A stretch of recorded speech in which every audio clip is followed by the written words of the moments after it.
Good evening. I am Michelle Kidwell Gilbert, Chair of the Archaeology Committee of the National Arts Club.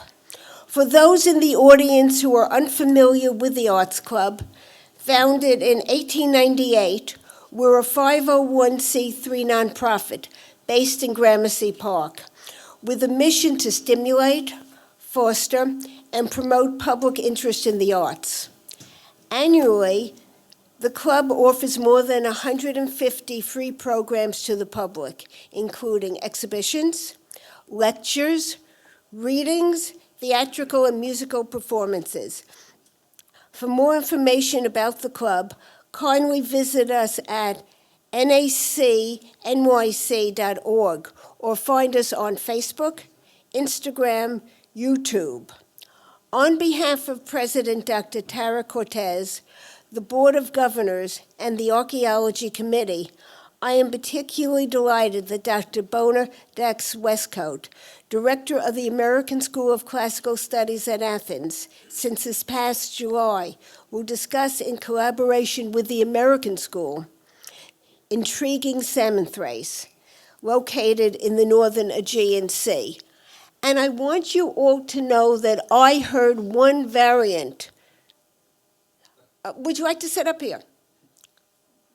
When we have a board member, they are entitled to a front row seat, always. And someone from the architecture committee, with whom we've done some joint programs, okay? I was in Philadelphia for the Archaeological Institute of America's annual meeting, and I went to Bonna's lecture. I had never heard her before, although I've heard of her. She's renowned, and I'll talk about her in a minute. And it was so wonderful to hear her discuss Samothrace. You're all in for a treat. Jarrett Lobel, would you kindly stand with my gratitude? Jarrett? I want you to know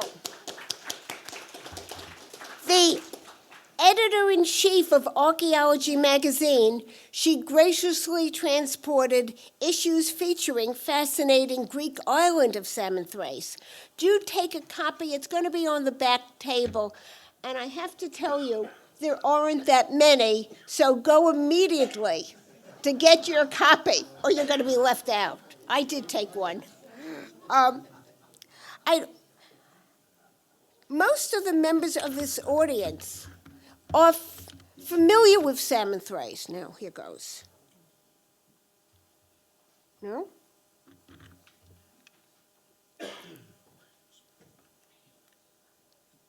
Did it come? No. Well, I see it here. Click. Okay.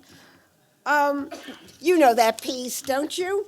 Known as the Nike of Samothrace, or the Winged Victory of Samothrace, situated in a most prominent position within the Louvre. It's something I think we're all familiar with in this audience. Now let's see if I go properly. And here's another one. I sent the best images I could. I know some of them seem broader than they should be, but you know the pieces that I'm talking about, at least. This past October, I traveled to Boston, one of my favorite cities, to attend the Archaeological Institute of America's governing board meeting, revisiting the city's Museum of Fine Arts. With delight, an extraordinary exhibition, Georgia O'Keeffe and Henry Moore opened the preceding week and included a statue by Henry Moore. Let's try it. No? And you can see Henry Moore and Georgia O'Keeffe, inspired by its illustrious antecedent from Samothrace. In 1951, a touring exhibition of Moore's masterpieces, organized by the British Council, reached Athens and prompted the artist's visit to Greek museums and archaeological sites, a trip which greatly inspired his future sculptural output. A decade later, 1961, he created a monumental bronze standing figure originally called Wing Victory, in homage to Paris's Hellenistic Baroque statue, which it resembles, albeit in a more abstract manner. And this piece has since been renamed Knife's Edge, and it was renamed by the artist himself. But since I am a member, let's try this, of the Dali Museum in St. Petersburg and its guild, I also wish to project Salvador Dali's 1973 double Nike of Samothrace, a surrealist interpretation with two winged figures facing each other chest to chest. This imaginative, likewise bronze work, dedicated to the French avant-garde writer Raymond Roussel, signifies harmony, dualism, and beauty. To learn more about surrealism, join the Gennadius Library's February 4th, 12 p.m. Zoom entitled A Movement Without Frontiers, France, Greece, and Universalism. And I think by Googling the American School, if you want to know more about surrealism, you'll be able to listen to this lecture about a very fascinating period of art. With a bachelor's degree from Smith College and a doctorate from Oxford University, Bonna Wescoat is Emory University's Samuel Chandler Dobbs Professor of Art History and was instrumental in building its Michael C. Carlos Museum, which I visited around 8 years ago. It's an extraordinary museum for those who haven't been to Atlanta. It's a good reason for going to that city. Amongst her numerous publications is Architecture of the Sacred Space, Ritual, and Experience, from Classical Greece to Byzantium, written with the late Robert Osterhout, who lectured at the National Arts Club on photographs of Anatolia and on Gertrude Bell. Head of excavations at Samothrace, as well as a 2014 Guggenheim Fellow in the Classics, Dr. Wescoat's project entitled Insula Sacra, Samothrace, and the Sanctuary of the Great Gods concerns this unique place and its cult, which she treats this evening. So kindly join with the Archaeology Committee in welcoming Dr. Wescoat. Bonna, if you will.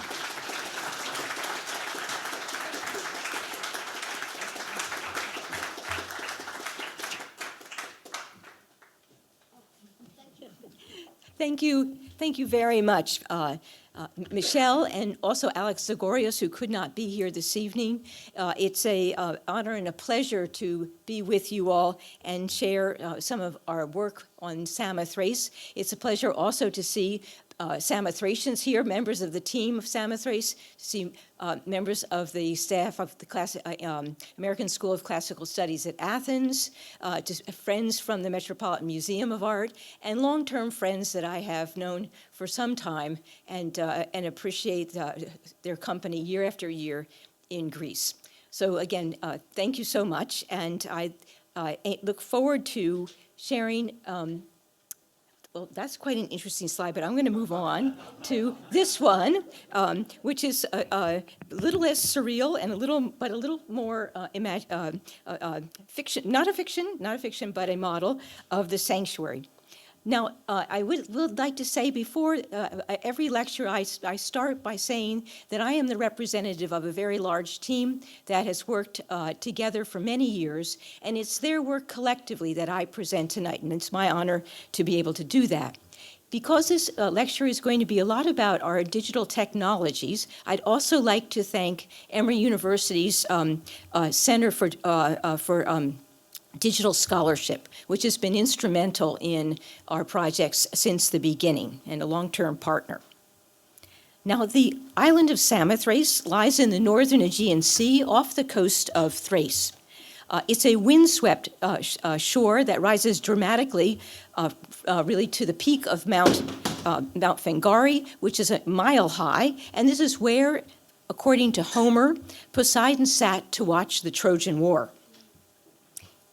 In antiquity, the island's claim to fame came from its mystery cult of the Theoi, or the great gods. And here you see the island and then the area which is where the sanctuary is. Now, the great gods had a secret cult with rites of initiation, which promised salvation in times of need, particularly at sea, and according to Diodorus, also the opportunity to become, and I quote, a better and more pious person in all ways than one had been before. Now, the attraction of these promises, protection in times of need and at sea, and an opportunity for moral improvement, these are attractive offers, and it's easy to understand why the cult, open to all, regardless of ethnicity, nationality, social status, or gender, would draw a great crowd from across the Eastern Mediterranean. Now, the sanctuary of the great gods itself has the unmistakable aura of sacred ground. It is simultaneously vast and intimate. It's set on the north side of the island, facing towards the sea in a cleft at the base of this mile-high mountain. It seems to physically integrate the divine forces of earth, sky, and sea that played a fundamental role in the sacred rites, which were known as the mysteria, taken from the name of the initiates, which were called the Mystae, and this is, of course, where we get our word mystery from.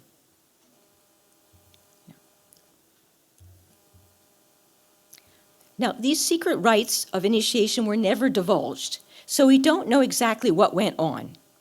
However, we can have a purchase on the transformative power of these rites through the comments of ancient authors, the lists of initiates who left their names in the sanctuary, the innovative architecture that sheltered the rituals, the splendid dedications offered to the gods, and the humble but crucial detritus of cult, the pottery and animal bones, that built up over centuries of use, spanning from the 7th century BCE to the 4th century CE.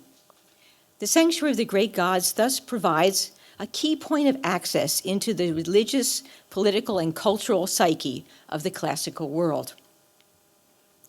One underexploited body of evidence that we have concentrated on in our work is the place itself, its physical properties, its materiality, and in the intersection of landscape architecture and passage to understand the experience of moving through the initiatory space and thus gain a better sense of the experience of that sacred place.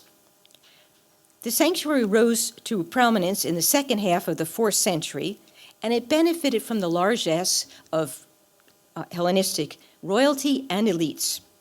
The sanctuary features some of the most innovative architecture of the Hellenistic period. And by the end of the 3rd century BCE, this once rustic temenos had become a dazzling and very densely developed landscape. So the topography of the sanctuary of the great gods is complex, and today it's difficult to understand. The many buildings are no longer standing. The forces of nature have really broken the ancient passages, and has deeply eroded the steep terrain. Modern visitors, such as the group that you see here, can't really follow the ancient pathways, and they're confronted with sudden drop-offs, and also it's difficult to find your way around. I can simply just say it like that. And we see more and more people just standing somewhat perplexed in the sanctuary. And our plans were not helping them. Two-dimensional images on paper look fine, but then you actually try to navigate, and it wasn't working. So we felt that while these were accurate, they didn't adequately communicate the complex of hills, valleys, passages that make up this really extraordinary place. However, 3D modeling really has offered an excellent platform for investigating the ancient physical and built environment. And through animation, it can serve as a kinesthetic tool to explore passage and perception. 3D modeling has thus become an integral part of our way of understanding the sanctuary, and it has allowed us to privilege landscape and people's movements and actions as fundamental components in the sacredness of the site. So while we're not going to be able to understand the exact rites of initiation, they were secret, they were never divulged, we can at least mimic the actions of people in the sanctuary to understand something of what the experience must have felt like as you moved through the sanctuary. Now, 3D modeling is a rapidly developing field, and we began about 15 years ago. And we were extraordinarily proud of our efforts in 2008, and now they look pretty primitive. We've worked mainly with 3D Studio Max, now just 3ds Max, which is a fixed platform software. And with each iteration, we concentrated on a different aspect. In 2008, we really worked just with form.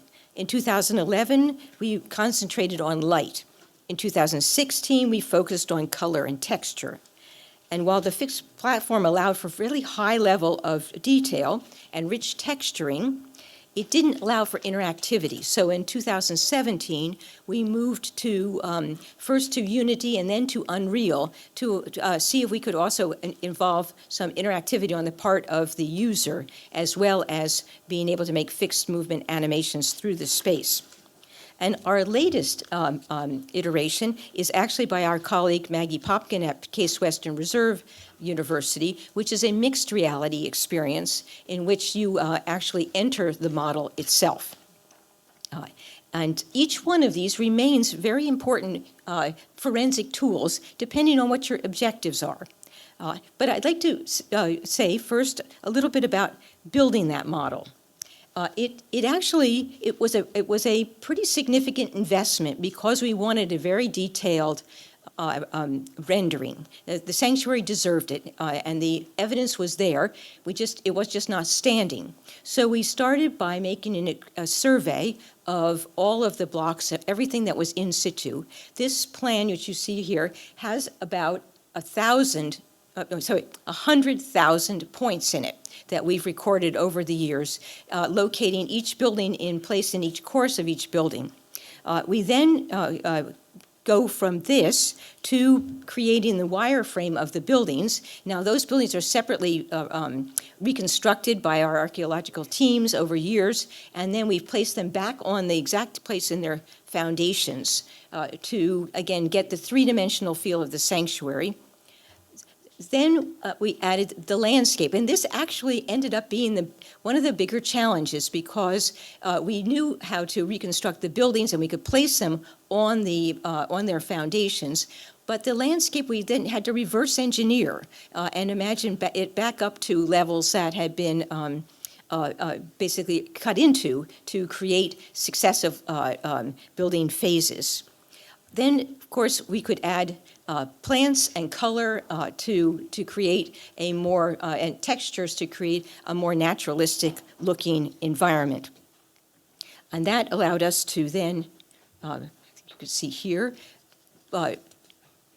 place the sanctuary over its original location.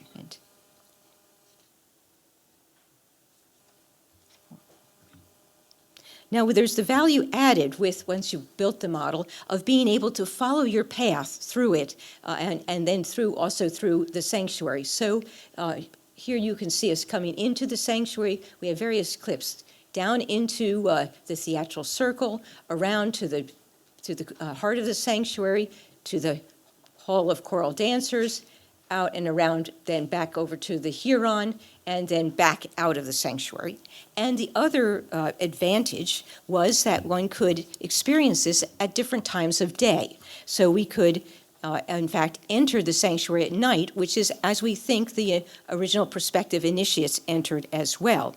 Setting the camera at eye level, here you can follow the course through the propylon. You go in, there's a very narrow door, and then it opens up, and there's this plunging ramp that you have to take down into the heart of this area. We're not quite in the sanctuary yet. We're still on the edge of it, but this is again beginning to give you some sense of its design. Then you come out, and now you're headed down towards the center of the sanctuary, passing the rotunda of Arsinoe on the right, where you can see how huge it is. Then I think you get the idea of what it would feel like to be descending at night. A very steep passage, which then takes you in a very narrow opening to this area that is just in front of what we think is the main cult building for initiation, the Hall of Choral Dancers. Now, exiting is a very different experience. We're going to follow the exact same path, but this is what it looks like and feels like during the day. There we go. So you're coming back through that same very narrow place where you had entered, and then up the sacred way. And of course, the action of going up is a very different physical force than it is when you come down. You have the momentum of your body guiding you. Now it's an effort to come out of the valley. It's almost like the emergence from a chthonic experience. You're coming out of the earth and back into the main light of day, and then back around to the theatrical circle again. There are those statues that greeted you when you first arrived, but now you're actually seeing them off. And as you walk through the propylon again, you go through that very narrow passage, and then come back out to the larger world. But you're a different person now. You've actually undergone rites which are alternately described as terrifying, as exhilarating, as giving you a kind of special knowledge, and this notion of becoming a different person. So there's almost a kind of entering the earth and then actually coming back out of it as a changed and somewhat a different person. And so I think that the model helps you see how the topography actually is shaped by both architecture, but also is an integral part of the experience. Now, I'd like to take you to a different issue which we looked at in the model, and that is the issue of sightlines. What can you see when you're in particular places? And one of the, of course, that we've noticed that the Winged Victory, and we'll talk about her a lot, is one of our major works of art. And she originally stood atop the highest part of the sanctuary in the south, above the theater, but she was taken to Paris in a succession of removals, starting in 1863, then 1878, then 1891. And so all we have left at the site is just the vestiges of her original precinct. And so understanding exactly how visible the statue was a concern to art historians. And the art historian Heiner Knell proposed that it was very much like a Roman arrangement where the Nike stood over the theater and was visible as a kind of crowning divinity to that space. And the world expert on the statue, Marianne Amiot, disagreed. She said, no, the statue is set too far back into the hillside to be visible, and that Knell was misled by the current position of the statue in the Louvre. Well, we felt like we could solve this problem by actually begin reconstructing the area and then walking along the path that the visitor would follow in approaching the statue. So here we are. You can see her. There she is above the theater. We lose her just a little bit when we enter the theater, but then coming back up, you actually then see her again quite clearly. So we actually recorded her from various parts of the sanctuary, and the answer is she's really quite visible. She's 5 meters tall, after all, and at the highest point in the sanctuary, and she looks straight down the course of the torrent that divides and is the center of the sanctuary, kind of as if she's almost sailing along it and out to sea. This is the vantage you have from the position of the statue.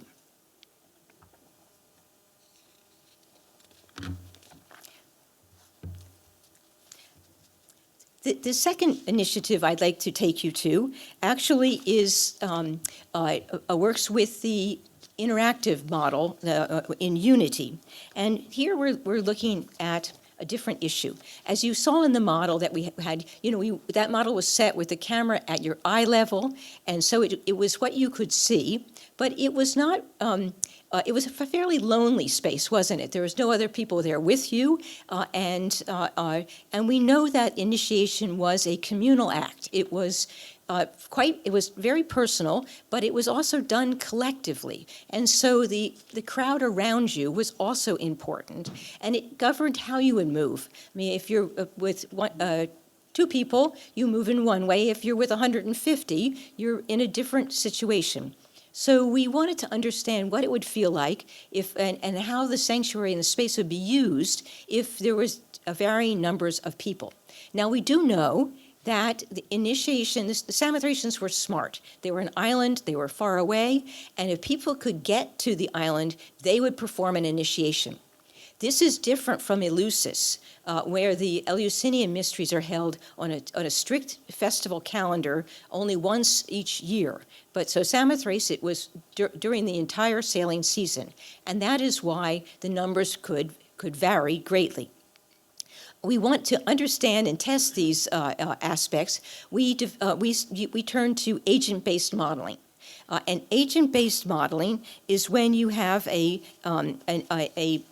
collection of autonomous agents, let me show you them, who are able to make decisions, and they can individually assess a situation, and these decisions they make are based on sets of rules that we give them, and these rules include parameters like, keep your feet on the ground, don't bump into anybody around you, don't bump into other agents or objects, and don't walk off the edge. In fact, follow the parameters of human movement. To tell them where to go, we created a leader agent, and the leader agent followed a pathway, and then the other initiate agents came behind. And we made two animations. Every time you run it is a little bit different, but I'm going to show you one with 10 people and one with 40. So here come the leader is pink, and then the initiate agents are blue. And they walk through the colonnade because it's a quite wide hexastyle building like a temple front. Then they all have to narrow down to one person at a time to go through the door, and they keep walking like that. Now, this is really interesting because the door is really a controlling factor. That's the place, a point of no return. Once you pass through that door, you are now in sacred space. You're now you're in the initiatory process. Before that, you had a chance to turn back or be turned back. So I think that very intentionally they made that door narrow. But of course they wanted a monumental building, and so it has this great double facade, but very, very, again, narrow space. Let's see what it looks like if we run it with 40 people. This crowd moves a little bit more slowly, but here they come.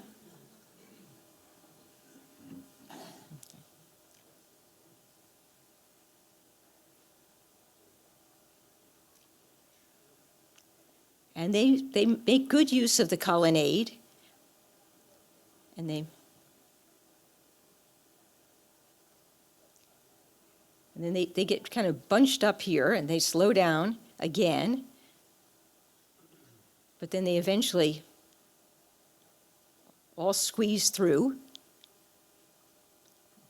And you can see it would take a different amount of time to initiate 40 people as opposed to 10. And so you think about adding numbers in the hundreds. We have capacity in the theatrical circle where they're headed for about 250. Anyhow, that's just one way to examine crowd dynamics.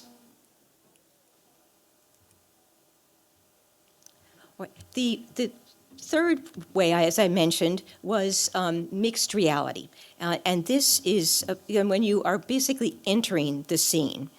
This is our most recent initiative, and it's as I said, our animations were designed to investigate and recreate certain routes that the initiates followed and determine what could be perceived when moving along those routes. But a further goal is to explore the kinesthetic experience of the site, and for that, a different technology was required. One which the users don't remain static as images move before them, but they themselves move within the image. And as I said, our colleague Maggie Popkin and her team at the Interactive Commons of Case Western Reserve University have spearheaded an initiative where they've taken our model into a full-scale holographic environment, and then you can wear a headset and move around that together. So you have the same sense of moving uphill and downhill and with people. This is we would have to put on headsets, all of us, to actually recreate the experience, but here you see some of the students in the within the model. It has a visor, and so it projects the image before your eyes, but then you can see each other as well. And again, it gives you a full spatial sense, and here you might see two other images of Maggie and her students inside the model. And if you'd like to actually test it out, do come to our symposium in Athens on February 27th. It's called Three-Dimensional Experiences of Past Environments, and there'll be a demonstration of the HoloLens and the model for all who come.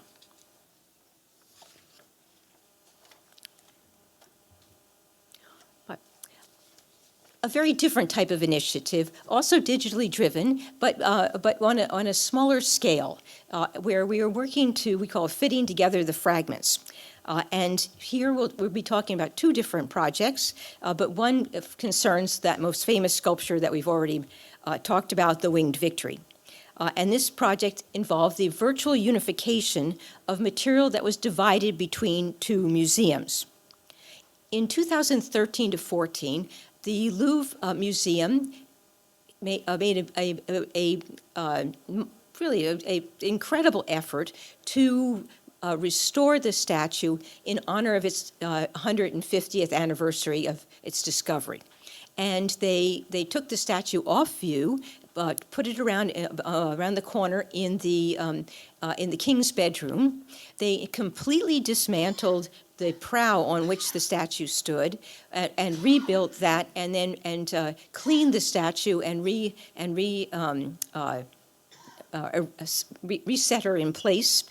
Took out that awful block that had been inserted between the statue and the prow, and did all of this in less than a year, like 8 months. It was a really amazing effort, and we were involved in the sanctuary by virtue of wanting to understand more about where she stood, but also as part of a small international commission, which I was privileged to participate in.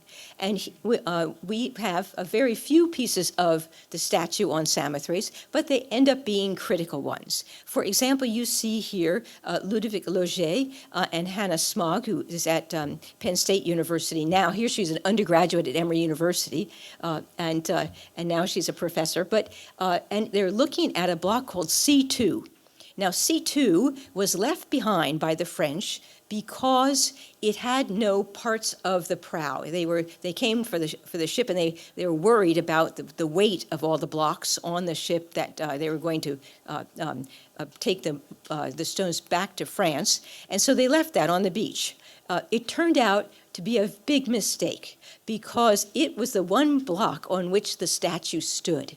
So they never knew exactly where to put the statue.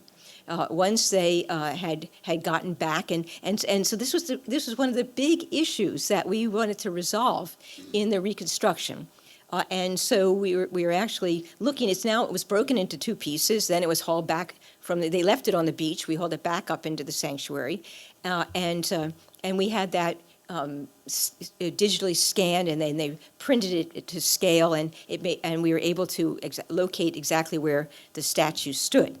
Now, the other fragments on Samothrace are a great deal smaller, but they were important.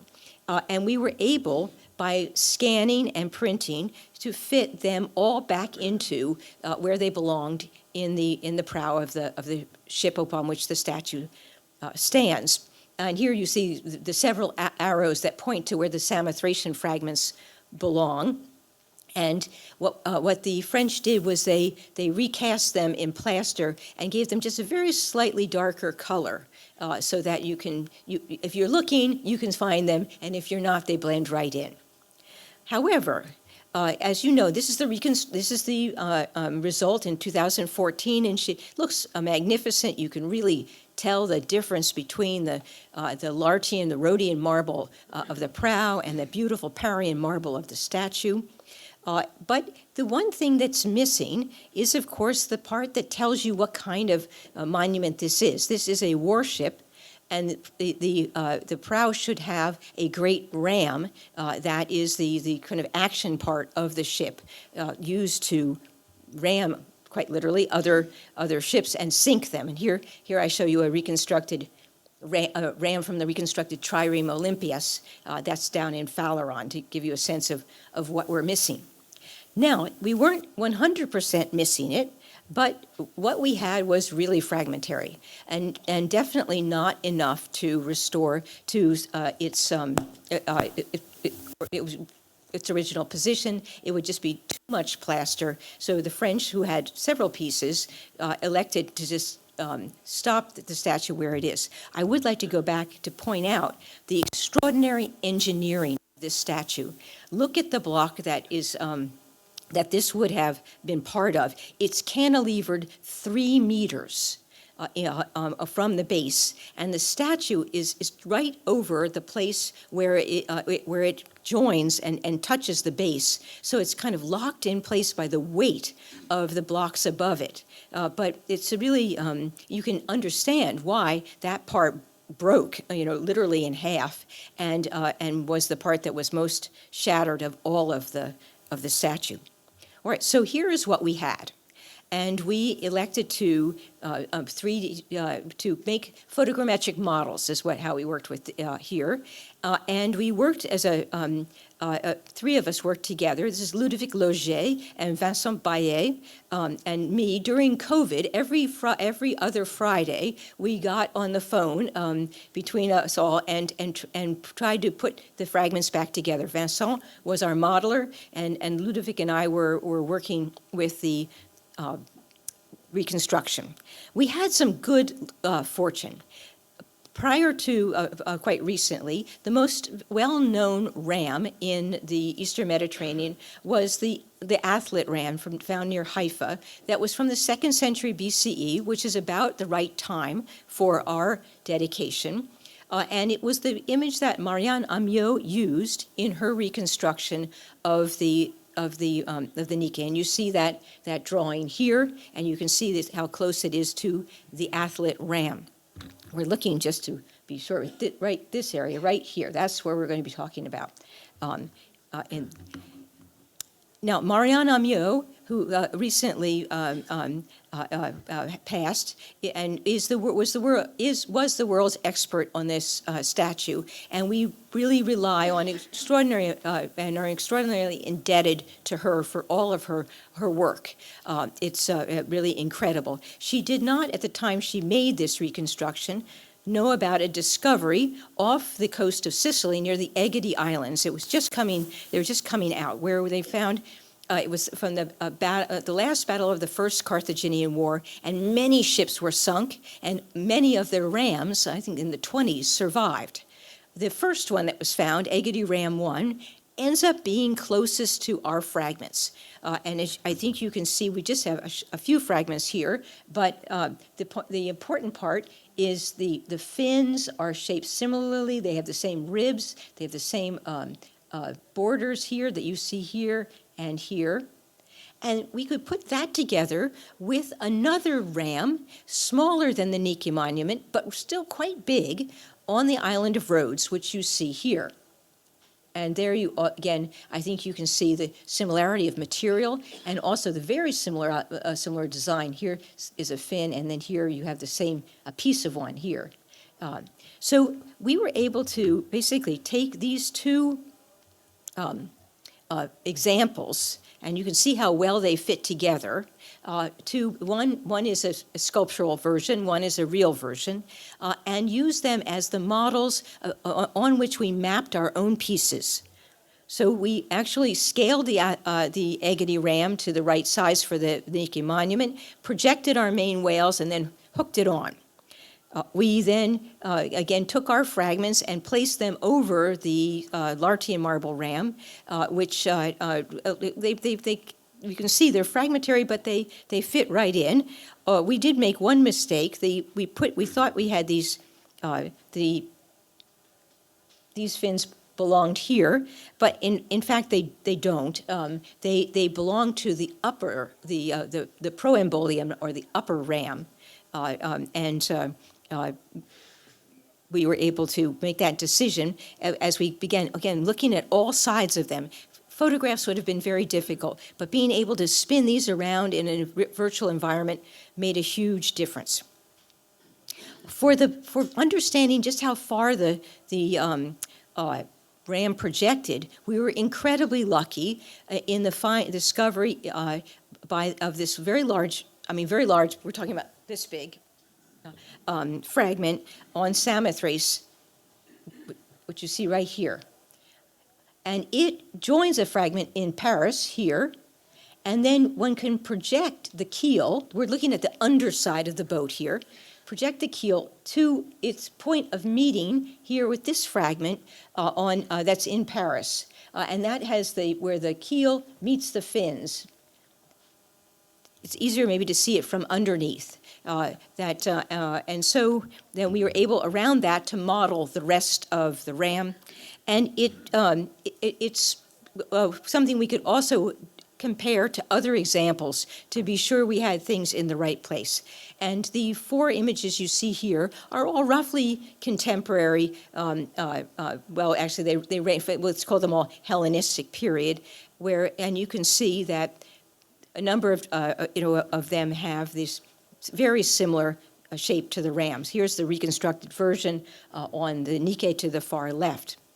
Now, I don't want to take too long, but I can, just to say this is the reconstruction that we have here. For the acrostolian here, there was a very small bit of the curve preserved, so we were able to understand that its curve. And then this is the proembolium, the upper ram, which we still have to work a little bit on, but there are those 2 fragments that you saw that we had initially thought belonged to the middle of the main ram. All right, so we felt fairly good about this reconstruction, and then decided that we would actually scale up a little bit and look at another project that also was of divided materials, and that involves the pediment of the Hieron. Here, this is the Hieron is a building in the center of the sanctuary. It's a Doric temple front building, but it's very, very, very long and has some very interesting architectural features and apse, an escara, 2 side doors that make it, make us think that it's part as a building for one of the initiation levels or ceremonies, although we don't know exactly which one. We have many more buildings than we actually have rites to perform, and that's one of our tricky things. It's a little bit like the cakewalk, when you have, everybody needs to grab a seat, and there's not enough seats. We have that. This is what happens with our buildings. So we have to try to understand their role and their function without trying to project too much beyond what the archaeology allows. Anyhow, so that's just a bit about the Hieron. One of the things that makes it extremely interesting is that it's one of the last Hellenistic buildings to have a decorated pediment. Decorated pediments are more characteristic of the archaic and the classical periods, and in the Hellenistic, that was not a major type of decoration, but here we do have it, and it was first excavated by the Austrians in 1873 and 75, and they, as part of partage, they elected to take that sculpture to Vienna, and so the fragments that they excavated can be found today in Vienna, and here are the Austrian fragments, and on the basis of those, 2 proposals were made for the reconstruction of the pediment, one by Kunze and Hauser in 1878, and another by Arnold Schober in 1935. But the Americans took over excavation in the sanctuary in 1938, and over the years between 38 and the present, there have been many other pieces of the Hieron pediments that have been discovered, smaller in scale, but again, very important. So we began just this year, this is a very new project, to work with the Kunsthistorische Museum and the Archaeological Museum of Samothrace, and two members of the Samothrace team, Ellen Archie and Rebecca Salem, to make a full digital record of the pedimental sculptures. We were able to do so courtesy of the Wiener Lab at the American School, which had an architect scanner that made our life go much faster. However, the Wiener Lab is a bioarchaeological, has bioarchaeological expertise, and they got a scanner that was great for teeth and bones and things like this. And so it was very, very high scale and dense. And so for sculptures of our scale, we were crashing it all the time. But we figured out, Rebecca was a master, and we figured it out. And we were able to make 3D models of their sculptures. And in addition to just modeling, it's an act of seeing, an act of looking. You're not just technically producing something, but you have to follow the surface as you create this model, and it reveals a lot of things. It's a way of, again, of close looking. We immediately picked up the different kinds of lifting and attaching devices that we saw, and also the way in which these sculptures could appear very flat. When you just look at them in the publication, they are quite, but they're just funnel views. And you might get a side view here and there, but you never can actually compare, all the side views and all the front and all the top views. So we were struck by the fact that the sculptures were quite flattened up against the back of the pediment wall.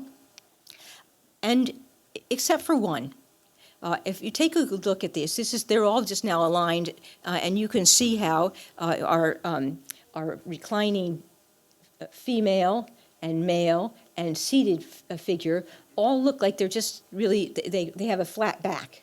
And then this figure here totally does not. Nor does she have the same types of lifting sockets that you see here, not lifting sockets, securing sockets you see here and here. And the figure, we also can measure quite clearly that she's quite deep and can't really be, can't be part of this pediment as she was originally restored. Now, we're not the first to say this, but I think we can conclusively prove it here by working with this model.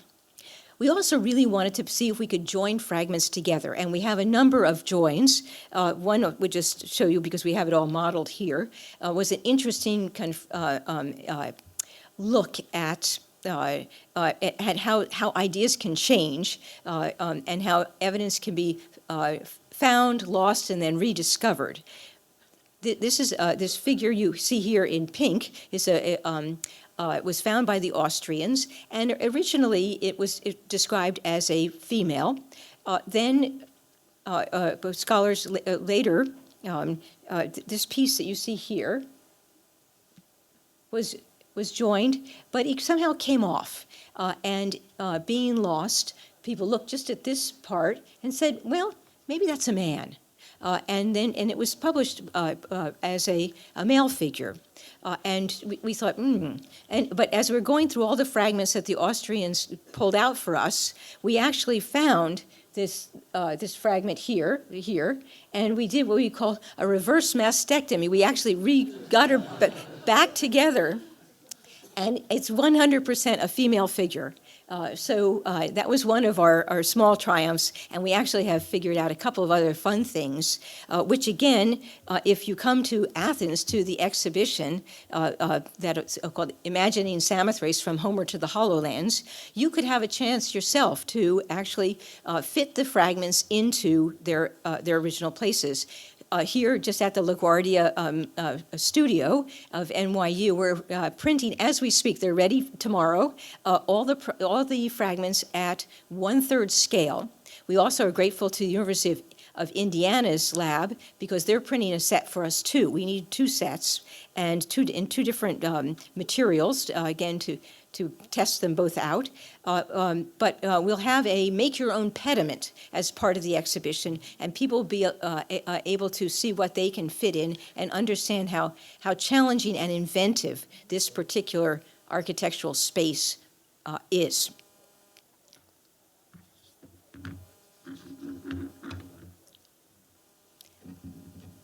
Now, in closing, I'd like to introduce to you also another very, very new but very important initiative that we're working on, and that's the use of Lidar to create a whole island record.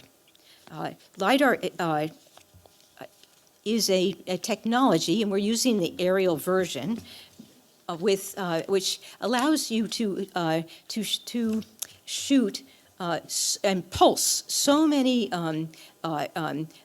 rays down and points down from, again, an airplane, that they're able to penetrate when leaves move or there's little gaps of light down to the ground and record the ground basically through canopy of various levels of canopy, tree canopy, fern canopy, ground cover, that will then allow you to see both natural and anthropogenic features on the landscape. And this is a project that I'm working on with, or our team is working on with actually Demetrius Matsas, who has been working on the island for 40 years as the FOR, and when he retired, he came in and joined our team as well. And Christopher Whitmore from Texas Tech University, as well as Tom Garrison at Texas and Brody Manquin, Michael Page. Here we commissioned Aerophoto from Thessaloniki to make flyovers. We couldn't afford to do the whole island, and so we actually limited our flights to the areas under 600 meters, which is where most of the habitation is, and along the various trajectories where we knew there were various ancient sites. And so here you see the map of our flight pattern. We avoided large-scale modern villages and towns, and that's why you see certain gaps. But this will give you just a sense of what you can discover. So this is an aerial. This is the aerial orthophoto that is made by the flyover, and you can still see all the ground cover in place. This is of Paleopolis and the sanctuary, and then here is the Lidar image. So you can see we've really stripped away all of the vegetation, so we can see the river channels, the buildings, and you can make out really quite clearly, maybe I'll go up and point them out here, various. Here's the ancient city wall. See here, up right there, and then you have all the different rivers that come through. The sanctuary is right here. All right, and we were very pleased that our survey, again, remember those 100,000 points that we laboriously have taken for the past almost 20 years, they actually fall right into place on top of this. And we can use this, the accuracy is so good that we can use it to trace plans. Now, why is this important to us? Well, I'll show you. This is a video. I think I can play. You can't hear the sound, but it was happened during a rainstorm, and this was in like 15, 20 minutes. This is how heavy the water was coming down from the top of the mountain. It's steep and it's treacherous, and this was not the actual worst storm by any means that we have had recently.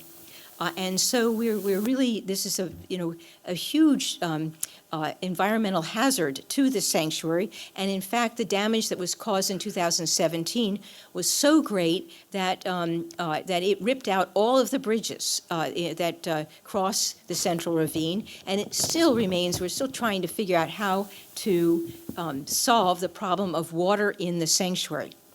Now, I just showed you a minute ago that image of from the Lidar, and we were able to map different different features. And as we were doing that, we saw something that was really interesting.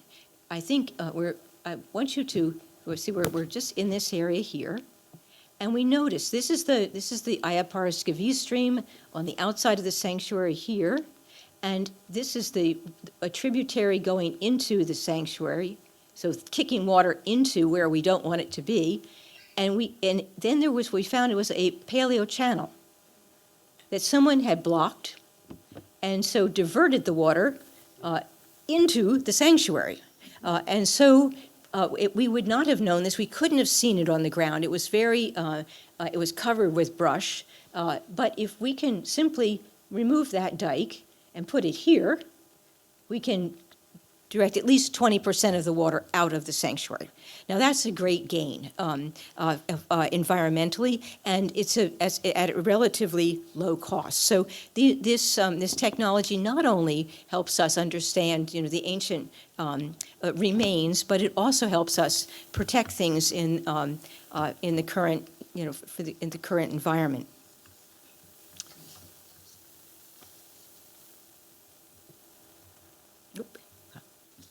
So really, in conclusion, since the time of Cyriacus of Ancona's visit to Samothrace in 1444, the island's magnetic aura has fascinated us. After more than 160 years of excavations in the Sanctuary of the Great Gods, I think we still just only begun to tap the many ways in which we can understand this magnificent place.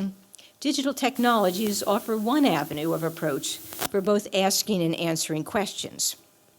And in fact, again, not to plug too much, if you would like to see both of these aspects of the site, both Cyriacus of Ancona's, the drawings he made when he went to visit Palamidi Gattilusio in 1444, or the digital models and walkthroughs, you can come to see Imagining Samothrace from Homer to the HoloLens, that's going to open in just a very few weeks. And it has things from the Gennadius and Blagan libraries, the archives of the American School, the Benaki Museum, the National Gallery, Alexander Soutsos Museum, the Sotiris Felios collection. It's going to be an incredible panoply of imagery of Samothrace and the way in which we've been able to imagine, understand, and depict its aura. So thank you very much, and I look forward to seeing you there.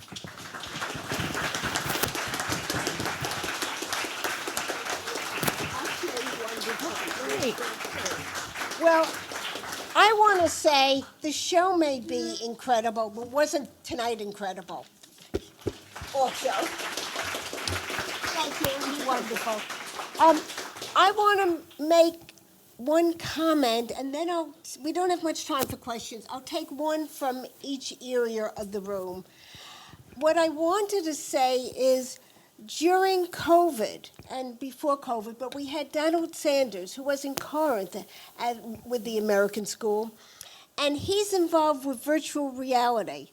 And his program on virtual reality is on the club's website for people who want to watch it. He also wrote an essay about Corinth when the National Arts Club gave a very well-deserved gold medal to the American School. And some of you I know were there. So I thank you. Alan, you were part of it also. I'm just going to take a few questions. Let me see. I see a hand here. Yes. Oh, second. Let me. I got you. Oh. No, so everyone can hear you. And it'll be on the recording. Hi.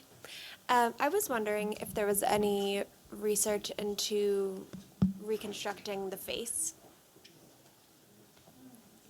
Did you hear me? The question was, is there any research into reconstructing the faces? And I think there is a lot of work done. We don't have skeletal remains upon which to build. But I know there have been numbers of other forensic groups and that do begin to rebuild. And you can, I mean, if you have, the skeletal, the face, you can learn an extraordinary amount about what people look like. Yeah. I can't, sorry. Specifically the Nike, like she obviously doesn't have a okay. head. The Nike, sorry. I thought you meant humans. All right, okay, now the Nike. This is a project of Ludovic Loger, and they were, I think I can say that he was quite happy with the reconstruction of the face. He's still working on various parts of the reconstruction, but they worked with imagery from the Great Altar of Pergamon, where there are many roughly contemporary and many excellent examples of female heads. I think they worked with Nyx as the image. Is that right, Alan? Yeah. Okay. But sorry, I misunderstood. Yeah. Any other questions? Question from this group. Anybody? Anyone in the middle? Oh, I see a hand. I see a hand. Hi. Okay. I have one, Michelle. Right. Oh. Okay. My question is, thank you, it was a beautiful presentation. I've seen Nikki in Paris more than once. It's beautiful. But what is the history? How did she end up from Samothrace, Greece, to Paris? Oh, okay, that can be a long or a short story. I'll be short. There was Charles Champoiseau was the consul to Adrianopolis, which is modern Edirne, now in the Ottoman Empire, and this was a time when it was a great competition amongst Northern European museums to build world collections. This was a kind of imperial agenda, and he was very interested in pleasing. Was it Napoleon III? I think was the. And so he was prospecting for antiquities, and he went to Samothrace, and he got lucky. He just, the story is that a workman came and said, "There's a breast of a woman sticking out of the side of the hill," and he went and he did find the upper part of the body, and then he found much of the rest of it, and he took it to, he got permission, and immediately that year took it to France, and it was rebuilt in the Salle du Sphinx without the wing, and it was not. It was not an overnight sensation, and in fact, it wasn't until the Austrians understood better that the gray blocks that Champoiseau left behind, which are the prow, were in fact a prow and not a. He thought it was a funerary monument, and that it was an image of a Nike landing on the top alighting on a warship. And then so Champoiseau came back for those fragments and took them to the Louvre. And then I think in 1883 it was that they constructed them on the Daru staircase and put the statue with the wing on top, and that blew everybody's mind. And then he went back one more time, searching for the head, and he was absolutely fixated on finding the head. He began to dig before he had permission. He ran afoul of the commissioner, who was Osman Hamdi Bey, and finally there was a clash of titans, and Osman Hamdi Bey ordered him off the island, and he did not succeed in finding the head. However,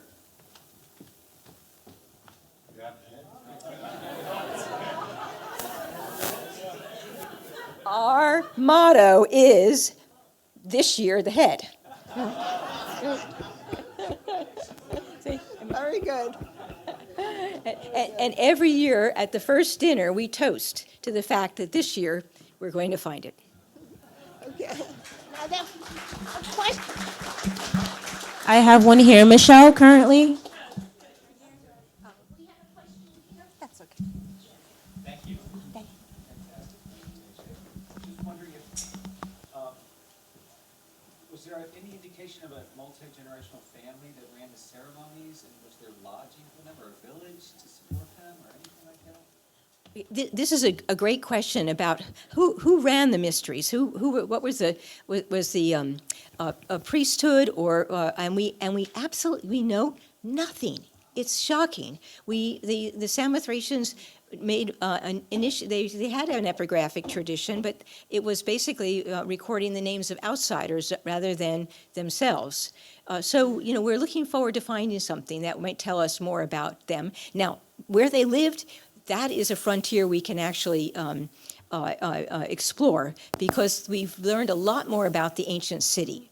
And it's a lot bigger and a lot more elaborate, and a lot more, there's a lot more there than we've known before. So that's maybe where we're going to find some answers. Okay. Again, my thanks. This was absolutely marvelous. Just splendid.